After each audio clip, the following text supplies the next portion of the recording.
Muy bien, estimados alumnos, vamos a tener nuestra clase de hoy día y vamos a hablar de la fisiología del parto, es decir, vamos a hacer una introducción a lo que es el parto. Y vamos a empezar definiendo el parto como la expulsión de un feto con un peso igual o mayor a 500 gramos o igual o mayor a 22 semanas contadas desde el primer día de la última menstruación. Esta definición, ¿para qué? Para diferenciar de lo que es el aborto, es decir, menor a 500 gramos y menor a 22 semanas. ¿Cómo clasificamos el parto? El parto podemos clasificar según la edad gestacional. El parto pretérmino es aquel parto que ocurre entre las 22 y las 36 semanas. Y dentro de lo que es el parto pretérmino, una subdivisión. El parto inmaduro, entre las 22 y las 27 semanas, y el parto propiamente dicho, entre las 27 semanas y las 36.6 semanas. Luego tenemos el parto de término, que es el parto que ocurre entre las 37 y las 41 semanas de gestación. Y por último, el parto posttérmino, que es el que ocurre a las 42 semanas o más. Según el comienzo, ¿cómo podemos clasificar el parto? El parto espontáneo, es decir, donde no hay intervención de agentes externos, comienza el parto de una forma natural. Y el parto inducido, que es el que se inicia por la intervención deliberada de agentes externos, ya sean medicamentos u otros agentes, pero de tipo externo. Según la evolución, ¿cómo clasificamos el parto? Tenemos el parto normal o eutóxico, que es aquel que según la evolución, lo repito, evoluciona en límites fisiológicos. En cambio, el parto distóxico es aquel parto que presenta alguna alteración en su evolución. Y según su terminación, ¿cómo se clasifica? Es aquel parto de terminación espontánea, que es el que finaliza bajo acción de fuerzas naturales. Y el de terminación artificial, que es el que termina bajo acción manual o instrumental, es decir, médica. Según la iniciación del parto, podemos decir que el inicio del parto en realidad está mediado por una interacción de varios factores. Tenemos factores hormonales, tenemos factores mecánicos y tenemos factores físicos. Algunos de los más importantes incluyen, por ejemplo, dentro de los hormonales, las prostaglandinas, que están involucradas principalmente en lo que es la maduración del cuello, del cérvix uterino, lo que lo hace más propenso a dilatarse y por lo tanto a dar lugar a la expulsión del feto. La oxitocina, que sabemos es una hormona que se produce en el cerebro y es muy importante para la contracción del útero. Los niveles de oxitocina aumentan normalmente hacia el final del embarazo, lo cual facilita las contracciones. Otros factores hormonales importantes son los estrógenos y la progesterona. El aumento normalmente de estrógenos y la caída de progesterona que ocurren al finalizar el embarazo son importantes y contribuyen a la preparación del útero y sobre todo del cérvix para el trabajo del parto. Dentro de lo que son los factores mecánicos, tenemos por ejemplo la sobredistensión del útero, ya que a medida que el feto crece, el útero se distiende. Esto desencadena la liberación normalmente de prostaglandinas, lo cual aumenta la sensibilidad del útero a las contracciones y también a la oxitocina. Y el otro factor es una presión fetal sobre el cuello uterino, ya que a medida que el feto desciende hacia la pelvis, estimula el cuello uterino para dilatarse, el famoso reflejo de Ferguson 2. Dentro de lo que es la iniciación del parto hay varias teorías, y tenemos por ejemplo la primera, que es la teoría físico-mecánica y neuroendocrina. Esta teoría, ¿qué nos dice? Que justamente el crecimiento uterino y el crecimiento fetal son similares aproximadamente hasta la semana 36.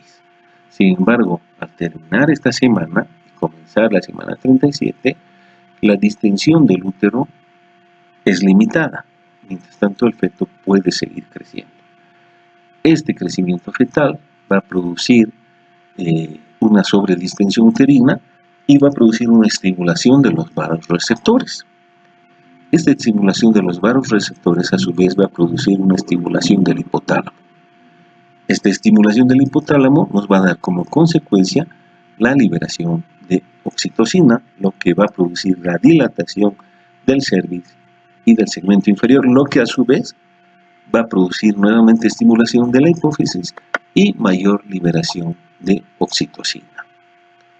Otra teoría, la segunda, es la teoría de la oxitocina justamente, y nos dice que al final del embarazo, a partir de la semana 36-37, hay un incremento importante de los receptores de oxitocina por incremento de los estrógenos. Los estrógenos se incrementan, sus receptores se incrementan y aumentan estos por la disminución de la progesterona. La teoría tercera justamente nos habla de la deprivación de la progesterona que también ocurre en esta edad gestacional. La progesterona normalmente a lo largo del embarazo tiene una acción sobre la membrana celular del miometrio. Al disminuir la progesterona, disminuye también la estabilidad de la membrana celular. Es decir, la progesterona normalmente tiene una acción estabilizadora de la membrana celular del miometrio. La cuarta teoría es la teoría de las prostaglandinas. Las prostaglandinas normalmente también en esta edad gestacional, 36-37, se incrementan. ¿Por qué? Porque hay un incremento por su producción a nivel del miometrio y la disidua. Las prostaglandinas normalmente no son importantes para el inicio del trabajo de parto, pero sí para la mantención del parto, de las contracciones, y también para la maduración del cuello uterino. Otra teoría es la teoría del control endocrino fetal. ¿Qué nos dice esta teoría? Que ante un estado de estrés, pero de estrés fetal, y estamos hablando, cuando decimos estrés fetal, estamos hablando de hipoxia fetal. El feto produce una liberación de sus hormonas córticos suprarrenales, lo que produce una liberación de cortisol, lo cual estimula la liberación de cortisol placentario y a su vez da una liberación de prostaglandinas con un consecuente aumento de la dehidroepiandrosterona y a nivel de los estrógenos placentarios aumenta las proteínas contráctiles, los receptores de oxitocina, la fosfolipasa 2, las prostaglandinas y por lo tanto se desencadena el trabajo de parto. ¿Cuáles son los periodos del trabajo de parto? Los periodos del trabajo de parto son 3. El primer periodo, que es el de dilatación y borramiento. El segundo periodo es el de expulsión fetal. Y el tercer periodo es el de alumbramiento. La primera etapa normalmente empieza con el inicio del trabajo de parto y termina con el borramiento y dilatación completas. Tiene una duración aproximadamente máxima de 20 horas en primigestas y 18 horas en multigestas. La segunda etapa de expulsión fetal comienza justamente cuando termina la primera etapa, es decir, con el borramiento y la dilatación completa, y termina con la expulsión del feto. Dura en las primigestas 60 minutos, es decir, 1 hora, y en las multigestas 30 minutos, es decir, media hora. Y la tercera etapa comienza cuando termina esta segunda etapa, es decir, con la expulsión del feto, y termina cuando se expulsa la placenta y sus anexos, es decir, el alumbramiento. Tiene un promedio entre 4 a 8 minutos aproximadamente y se presenta en forma consecutiva. El primer periodo de dilatación y borramiento normalmente va desde la dilatación 2 hasta la dilatación de 10 centímetros y un borramiento de 100%. Normalmente este primer periodo se divide en 2 fases. La primera fase, que es la fase latente, y va desde el inicio de las contracciones hasta los 4 centímetros de dilatación. Normalmente este periodo es el más largo y se dice que en las nulíparas incluso puede durar hasta 20 horas. En las pacientes multíparas hasta 14 horas.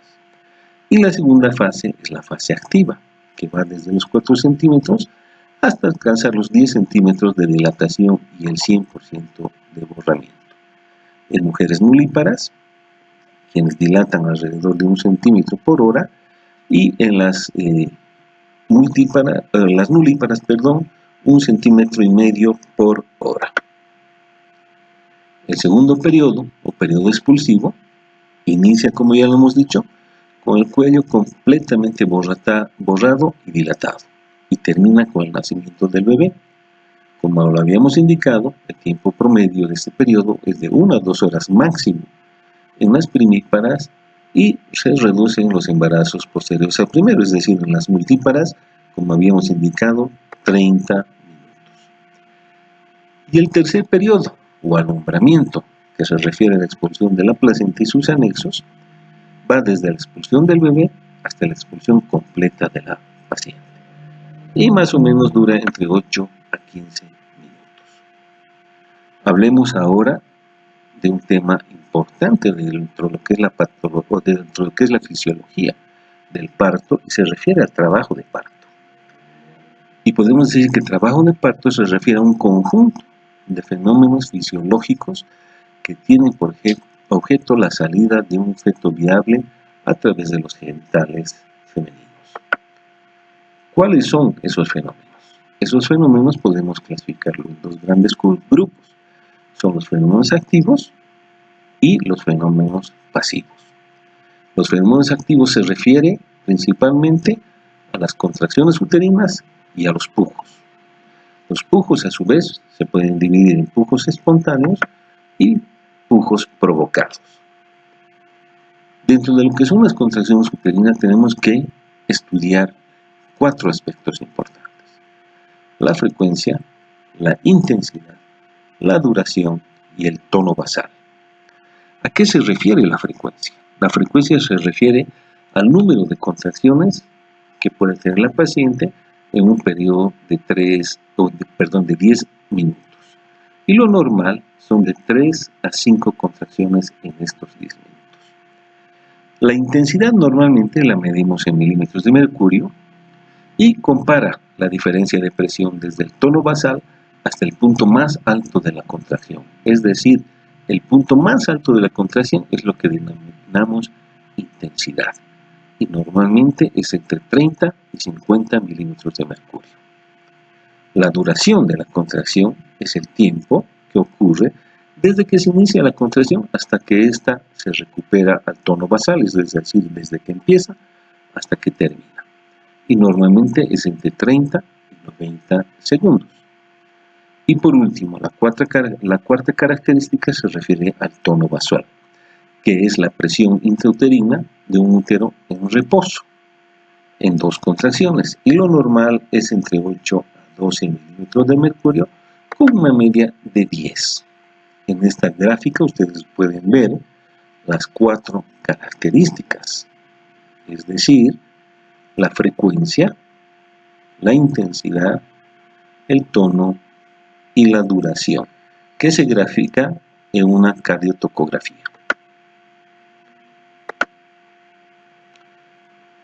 Dentro de lo que es la contracción uterina tenemos que estudiar el origen de la onda contráctil.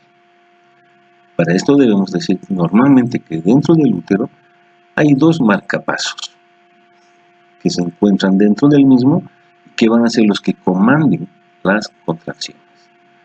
Dentro de lo que es la contracción uterina tenemos que estudiar la propagación. La propagación dentro de las contracciones que se originan en los marcapasos, y que estos marcapasos generalmente se encuentran a nivel del fondo uterino, se propaga descendentemente aproximadamente a una velocidad de 2 centímetros por segundo. De aquí nace el famoso concepto de lo que es el triple gradiente descendente, que nos dice que la contracción, primero, es más fuerte en el fondo uterino, Segundo, es más dolorosa en el fondo uterino. Y tercero, es descendente, es decir, viene de arriba hacia abajo.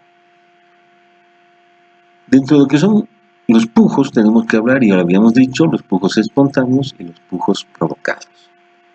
Los pujos espontáneos normalmente se producen cuando se cierra la glotis, esa glotis cerrada, y tienen la característica, y esa es su función, de elevar la presión intraabdominal.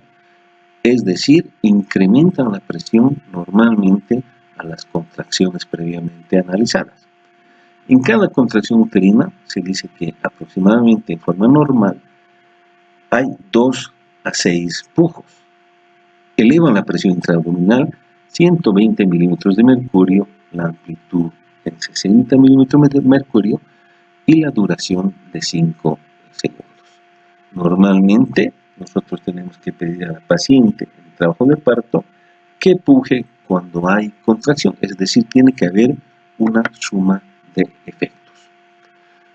Los pujos dirigidos son aquellos pujos conducidos por el médico, siempre de igual forma a glotis cerrada, justamente nuevamente para incrementar la presión intrauterina. Aproximadamente la presión se eleva en 50 a 100 milímetros de mercurio respecto a lo que es la glotis no cerrada. Siempre tiene que ser la glotis cerrada porque si no provienen lo que son las perturbaciones del intercambio feto-materno, son importantes y pueden llevar incluso a casos de hipoxia y sufrimiento fetal. El segundo aspecto importante, aparte y luego de los fenómenos activos, tenemos los fenómenos pasivos. Los fenómenos pasivos tienen, por ejemplo, el desarrollo del segmento inferior, el borramiento y dilatación del cérvix, la dilatación del segmento cervical de la vagina, la expulsión de los limos, la ampliación del canal blando y la formación de la bolsa de aguas. Lo primero es el desarrollo del segmento inferior. El segmento inferior, que es aquella zona que se ubica entre el cuello y el cuerpo uterino, empieza a formarse aproximadamente a las 14 semanas. Normalmente, en este segmento inferior y su característica anatómica e histológica es que tiene ausencia, es decir, le falta la capa muscular plexiforme, que sí hay en el cuerpo uterino y que aproximadamente representa esta capa muscular 2/3 de todo el espesor de la pared. Es decir, esta capa no hay en el segmento inferior, por lo cual el segmento inferior es una capa principalmente fibroelástica que sirve al útero de forma muy importante para su crecimiento durante el embarazo, llegando a medir al final de la gestación aproximadamente 12 centímetros. ¿Y cómo identificamos? Porque este segmento inferior tiene límites superiores y tiene límites inferiores. Como límites superiores tenemos, por ejemplo, el anillo de Banks, que es lo más importante. Tenemos también la primera rama transversa de la arteria uterina. Tenemos una vena, la vena circunfleja, y el peritoneo desplegable o zona de Hofmeyr. Y como límite inferior tenemos el orificio cervical interno. El segundo fenómeno es el borramiento y la dilatación del cuello uterino. El borramiento y la dilatación del cuello uterino se refiere principalmente a la abertura del orificio cervical interno y al adelgazamiento del mismo. Normalmente esto ocurre durante el trabajo de parto y lo medimos tanto en la dilatación en centímetros y en cuanto a la pérdida del espesor del cuello, lo medimos en borramiento. Decimos 10 centímetros cuando está totalmente dilatado y 100% cuando está totalmente borrado. La expulsión de los limos o del tapón mucoso. Para muchos, el inicio del inicio del trabajo de parto. Su composición varía. El tapón mucoso normalmente podemos dividirlo en 3 porciones. Una zona externa en contacto con la vagina, que puede ser una zona contaminada, tiene los bacilos de Döderlein, puede tener flora microbiana vaginal, puede tener parásitos como la tricomona, etc. Una porción interna totalmente aséptica y una porción intermedia con rica en lo que es bacilos de Döderlein. Este tapón mucoso tiene una función especial que es la de defensa, ya que impide el ingreso de gérmenes a la cavidad uterina. Otro fenómeno pasivo es la formación de la bolsa de las aguas, que se produce durante el trabajo de parto. Normalmente en el trabajo de parto, las contracciones del útero despegan lo que es el polo inferior de las bolsas, es decir, del amnios y el corio, y las deslizan hacia abajo, hacia el orificio cervical interno. Y uno puede apreciar acá, a través del tacto, que normalmente tienen que ser planas, pero también pueden ser cilíndricas, piriformes o incluso el reloj de arena, lo cual no es normal. Muchísimas gracias a todos ustedes.